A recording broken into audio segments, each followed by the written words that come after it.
In February of 1959, deep inside the frozen Ural Mountains of the Soviet Union, 9 people made a decision that no human being should ever make. They ran barefoot into the snow. These were not amateurs. They were not reckless teenagers. They were trained hikers, skiers, and survival experts. People who understood the mountains, the cold, and the cost of a single mistake. And yet, something happened on one night so terrifying that they abandoned warmth, shelter, and common sense all at once. To understand what happened on Dyatlov Pass, you have to understand the people who died there.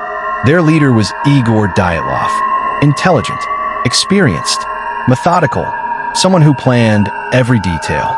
The group had survived extreme expeditions before. They knew how to wait out storms. They knew how to stay alive, which makes what happened next almost impossible to explain. On the night of February 1st, 1959, the hikers pitched their tent on the slope of a mountain known by the local Mansi people as Kolitsyakal. Translated loosely, it means Dead Mountain. That night, the temperature dropped below minus 30 degrees Celsius.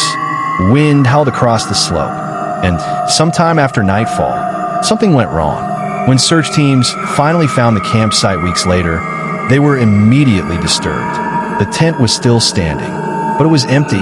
The fabric had been cut open from the inside, not carefully, not rationally, but violently, as if whoever was inside needed to escape immediately. Inside the tent were their boots, their coats, their food, their equipment, everything they would need to survive.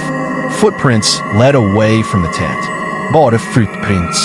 Some wearing socks, some with only one shoe, all heading downhill, calmly in a straight line. No signs of a struggle, no chaotic running patterns, just people walking into death. The first bodies were found near the edge of a forest by a tall cedar tree.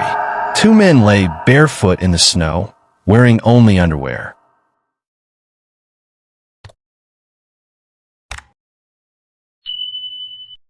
Their skin was darkened, burned by extreme cold. Their hands were shredded, broken branches embedded in their skin, as if they had desperately tried to climb the tree. Above them, branches were snapped up to 5 meters high. Someone had been up there. The searchers couldn't understand why. Why would trained hikers climb a tree in the freezing dark with no clothes and no light? As investigators moved deeper into the forest, they found 3 more bodies. They were positioned in a way that disturbed even seasoned rescuers. They were facing the direction of the tent, frozen mid-movement, as if they were trying to crawl back, but never made it. Months later, when the snow began to melt, the final 4 bodies were discovered in a ravine. What they found ended all logical explanations. These hikers did not simply freeze. They were destroyed. One had a skull fracture so severe it resembled a high-speed car crash, yet his skin was untouched. Another had multiple ribs crushed inward, no external wounds. A woman was missing her tongue. Her eyes were gone. Parts of her face had disappeared. And then came the detail that quietly terrified the investigators. Some of the clothing was radioactive. Not slightly, noticeably. The official autopsy reports concluded something chilling. The injuries could not have been caused by human force. The Soviet authorities closed the investigation soon after. Their final explanation was a single sentence. The hikers died due to a compelling natural force. No clarification, no follow-up. The case files were sealed. Families were warned not to ask questions. The area was closed to the public for years, and rumors began to spread. Some believed the hikers encountered a secret Soviet military experiment, weapons tested in the mountains that night. Others suggested infrasound, a rare wind phenomenon that can induce panic, hallucinations, and overwhelming dread.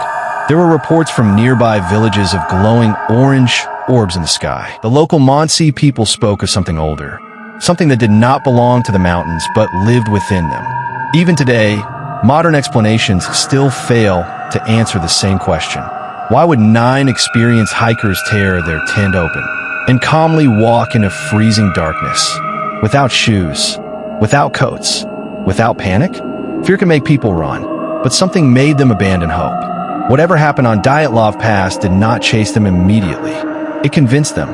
And that may be the most disturbing part of all, because fear fades, but whatever they felt that night was strong enough to override every survival instinct they had. To this day, Dyatlov Pass remains officially unsolved. The mountain is still there, the wind still howls at night, and the footprints led nowhere.